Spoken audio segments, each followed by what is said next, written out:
ஆச்சி மசாலா. எந்த சமையலும் ருசி தேடும் ரகசியம் 20 ரூபாய். நம்ம PROs பண்ற ஒர்க்கை பத்தி நம்ம பேச மாட்டேங்கிறோம். I honestly feel PROs deserve more credit. இங்க வந்தவர் ஒரு புது ஃபார்முலா நான் கற்றுக்கிட்டேன். எலெக்ஷனை எப்படி நடத்தணும்னு கற்றுக்கிட்டேன். இருக்கிற மெம்பர் எல்லாரையும் மேடையை இறக்கி விட்டுட்டா யாரும் ஏற்று நிற்க மாட்டாங்கிற உண்மையும் கற்றுக்கிட்டேன். அப்போ கடந்த காலகட்டங்களில் கோயில் இல்லாமல் இருந்து கோயில் குவிய ஆரம்பிச்சிடுச்சு. இன்றைக்கி நான் உங்களை பார்க்க வரும்போது உங்கள் அறையை குவிஞ்சிருக்கு, ஜனங்களால் குவிஞ்சிருக்கு. எங்கள் மூலம் வந்த வருமானம் 3000 கோடி ரூபாய். அந்த 3000 கோடி ரூபாய்க்கு நாங்கள் கட்டின GST 540 கோடி ரூபாய் நாங்கள் கட்டியிருக்கோம். நாங்கள் சும்மா உங்ககிட்ட கேட்கல, இந்த அரசாங்ககிட்ட சும்மா கேட்கல. ஆனால் இது வரைக்கும் அரசாங்கம் எதுவுமே பண்ணலை. உண்மையை இந்த மேடையில் உறக்க சொல்வேன். என்னைக்கு திரைப்படத்துறையில் அரசாங்கங்கள் மேலே அதிருப்தி ஏற்படுதோ அப்போல்லாம் ஆட்சி மாற்றம் நிகழ்ந்துகிட்டே இருக்குது. சகோதரர் ராஜ்மோகனுக்கு எங்களுடைய கோரிக்கையாக வைக்கிறோம். தமிழ் திரைப்படத்துறையை சீராக்கி அதை ஒரு ஸ்ட்ரக்சர் பண்ணி கொடுக்க வேண்டியது உங்களோட கடமை. அந்த கடமையை நீங்கள் பண்ணிட்டீங்கன்னா காலம் முன்ன வரை உங்களை தமிழ் திரைப்படங்களும் மறக்காது.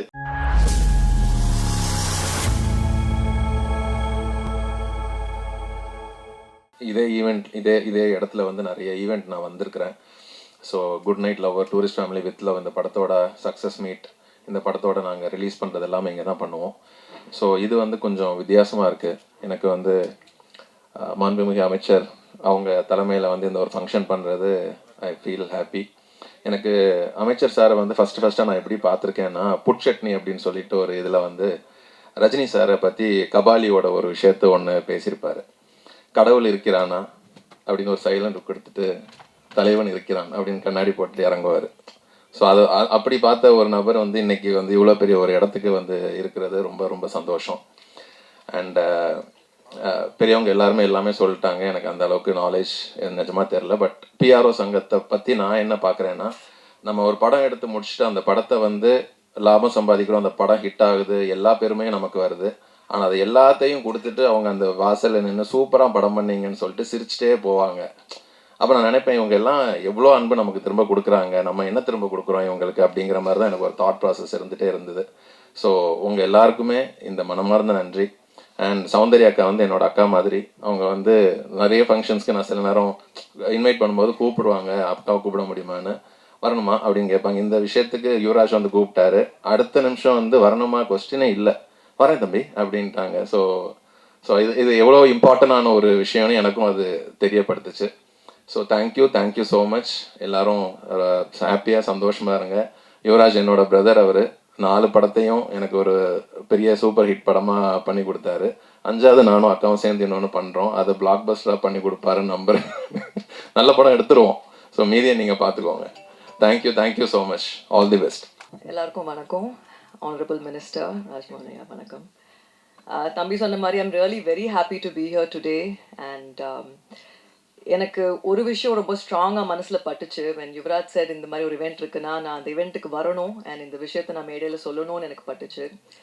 நம்ம ப்ரொடியூசர்ஸா, ஃபில்ம் மேக்கர்ஸா, டைரக்டர்ஸா, பெரிய பெரிய இவெண்ட்ஸ் நிறைய படத்துக்கெலாம் நம்ம நிறைய பண்ணும்போது ஆக்டர்ஸ் பற்றி நிறைய பேசுவோம், சீஃப் டெக்னீஷியன்ஸ் பற்றி நிறைய பேசுவோம், நம்மளோட எக்ஸ்பீரியன்ஸ் இந்த ஃபில்ம் பற்றி நிறைய பேசுவோம். பட் நம்ம PROs பண்ணுற ஒர்க்கை பற்றி நம்ம பேச மாட்டேங்கிறோம். ஐ honestly feel PROs deserve more credit. And இது எல்லா இவெண்ட்லேயும் அந்த கிரெடிட்ன்றது தான் எல்லாருக்கும் ரொம்ப முக்கியம். அண்ட் அது PROs அது backbone of a film. இங்கே நிறைய சீனியர்ஸ் சொன்ன மாதிரி ஒரு படத்தை நாங்கள் நல்ல படம் எடுக்கிறது தான் எங்கள் பொறுப்பு. பட் அது மக்களுக்கு கொண்டு போய் சரியாக சேர்க்குற வேலை PROஸ்து. So thank you for all the effort. And நீங்கள் படத்தோட பூஜையிலேருந்து ப்ரீ ரிலீஸ் இவெண்ட்லேருந்து ரிலீஸ் அண்ட் போஸ்ட் ரிலீஸ் வரைக்கும் ஒரு ப்ரொடியூசரோட பயணம் ஒரு படத்தில் என்னவோ அதே பயணத்தில் நீங்கள்லாம் as a பார்ட்டாக இருக்கீங்க. So we all owe you a big thank you. And Riyaz sir, உங்களை பற்றி ஒரு வார்த்தை சொல்லாமல் என்னால் இறங்க முடியாது ஸ்டேஜில் இருந்து. 30+ இயர்ஸ் இருக்குமா சார் நம்ம family association. Thank you sir, thank you. And நிறைய பேர் நீங்கள்லாம் எங்களுக்கு ஃபேமிலி மாதிரி. And Yuvaraj, congratulations. எனக்கு வித் லவ் படத்துலேருந்து தான் யுவராஜ் பழக்கம். அண்ட் கொஞ்ச நேரத்துலேயே நல்லா க்ளோஸ் ஆகிட்டோம். And I feel your most best trait, Yuvraj, is your positive energy and your smile. So keep that smile, be the same. And again, இங்கே இந்த இவெண்ட்டில் கலந்துக்கிட்டதில் I'm very happy and thank you very much. தென்னிந்திய திரைப்பட பத்திரிகை தொடர்பாளர் சங்கத்தின் பதவி வருகை தந்துள்ள மாண்புமிகு அமைச்சர் ராஜ்மோகன் அவர்களை நான் சொல்லும்போது அவருக்கும் சிரிப்பு இருக்குது எனக்கு. நான் இது போல் தான் வந்து நம்ம சிஎம்ஐ பார்க்கும்போது சொன்னேன், சார் கனவு மாதிரியே இருக்குது சார் அப்படின்னு சொன்னேன்.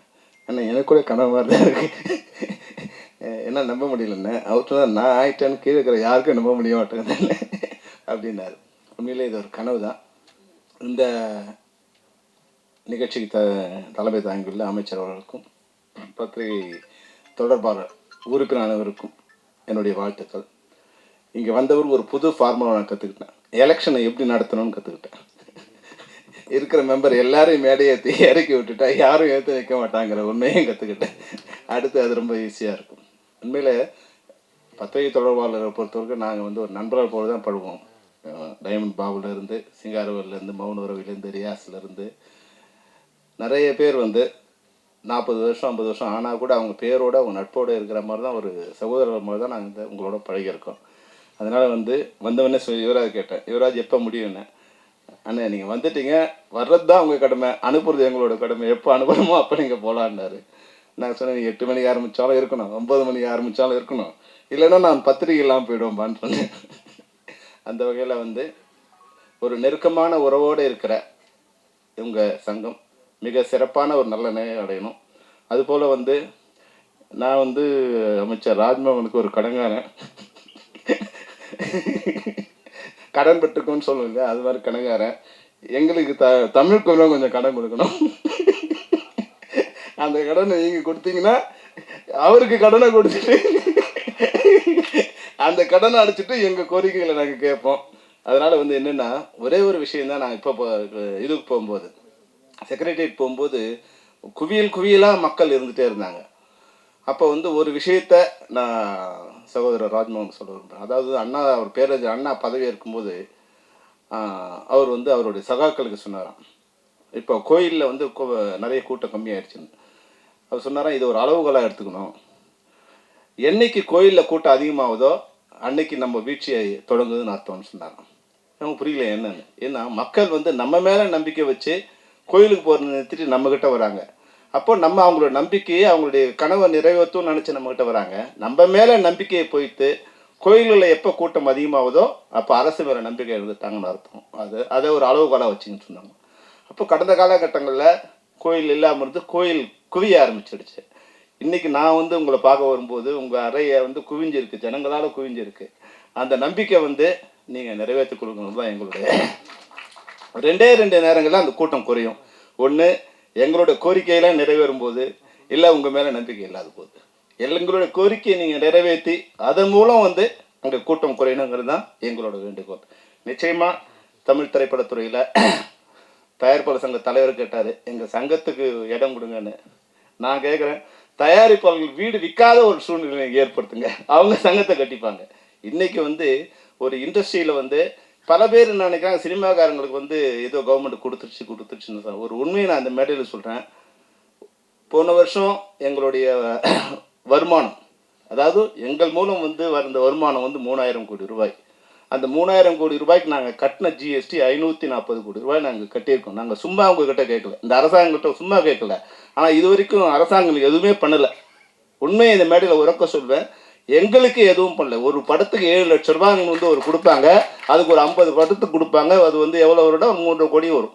அதுபோல் ஒரு விருது நிகழ்ச்சி வரும், ஒரு 5 பவுனில் மாலை போடு. இந்த ஜனங்க என்ன நினைக்கிறாங்க, சினிமாக்காரன் கொடுத்துட்டாங்க. சினிமாக்காரனுக்கு இந்த அரசாங்கம் எதுவுமே கொடுக்கல. ஒரு 100 ஏக்கர் இடம் எங்களுக்கு கொடுத்துருக்காங்க ஒரு 15 வருஷத்துக்கு முன்னாடி.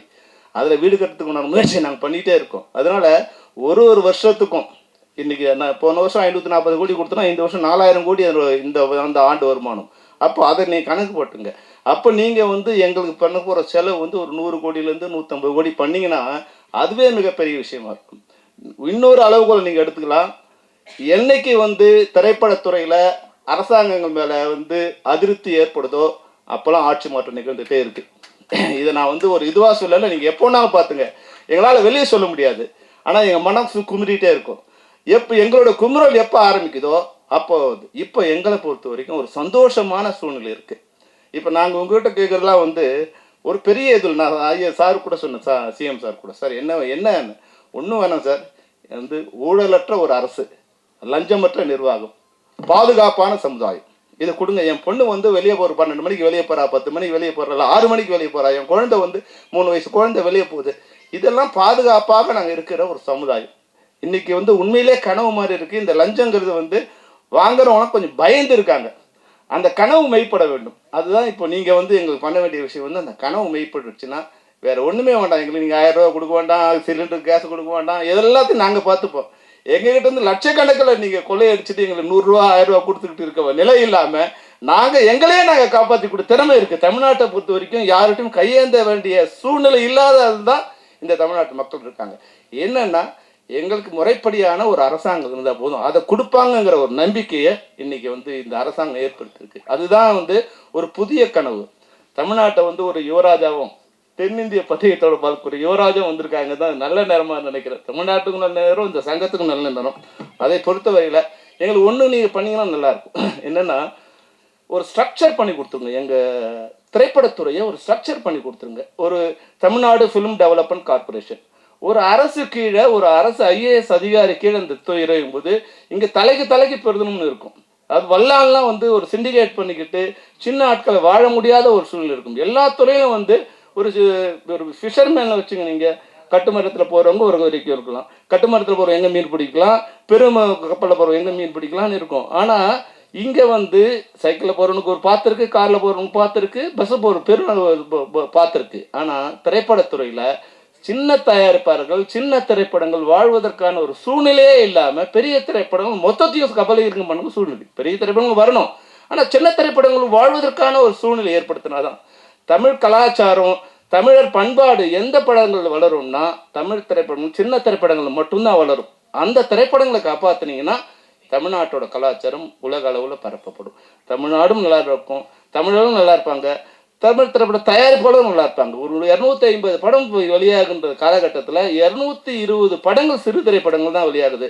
அதை காப்பாற்றுகின்ற ஒரு முயற்சியில் அரசு வந்து உங்களுக்கு நாங்கள் சொல்ல வேண்டியதில்லை. ஏன்னா நீங்கள் எங்களோட இருந்திருக்கீங்க, எங்களோட சின்ன திரைப்படத்துலேருந்து எல்லா படங்களும் நீங்கள் பார்த்துருக்கீங்க, தலைவரும் CMமும் அதை பார்த்துருக்காங்க.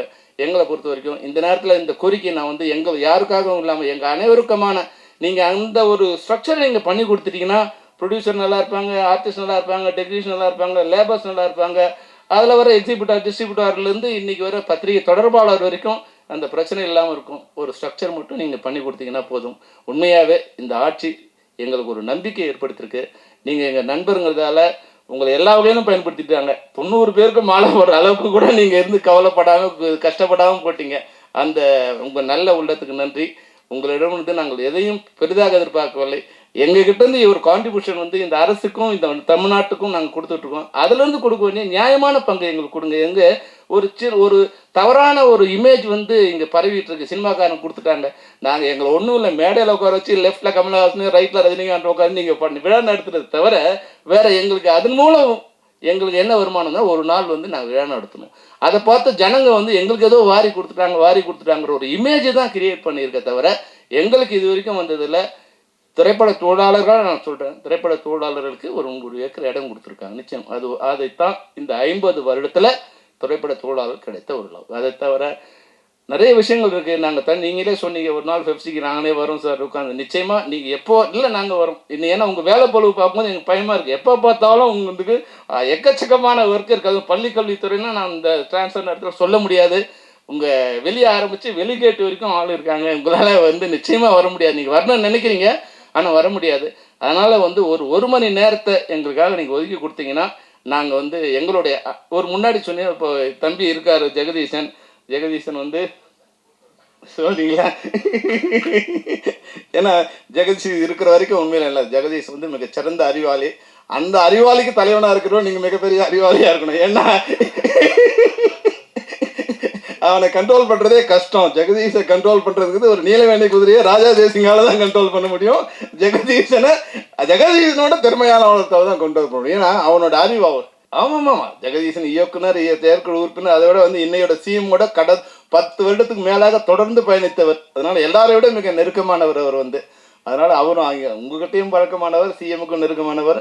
தம்பி நீயும் வந்து உன்னால் முடிஞ்ச அளவுக்கு இப்போ உங்ககிட்ட நாங்கள் எங்களுக்கு கோரிக்கை வைக்கிற இடத்துல இருக்குது மொத்த சினிமா துறையும் விட்டுருங்கிறாங்க. ரொம்ப நேரம் நான் எடுத்துக்கிற வந்து எனக்கு நேரம் ஆயிடுச்சு. ஆனாலும் இன்னொரு சந்தர்ப்பம் இது மாதிரி எங்களுக்கு கிடைக்க வாய்ப்பு இல்லைங்கிறதால இதை வந்து சகோதரர் ராஜ்மோகனுக்கு எங்களுடைய கோரிக்கையாக வைக்கிறோம். தமிழ் திரைப்படத்துறையை சீராக்கி அதை ஒரு ஸ்ட்ரக்சர் பண்ணி கொடுக்க வேண்டியது உங்களோட கடமை. அந்த கடமையை நீங்கள் பண்ணிட்டீங்கன்னா காலம் உள்ள வரை உங்களை தமிழ் திரைப்படம் மறக்காது, நாங்களும் மறக்க மாட்டோம். நன்றி, வணக்கம்.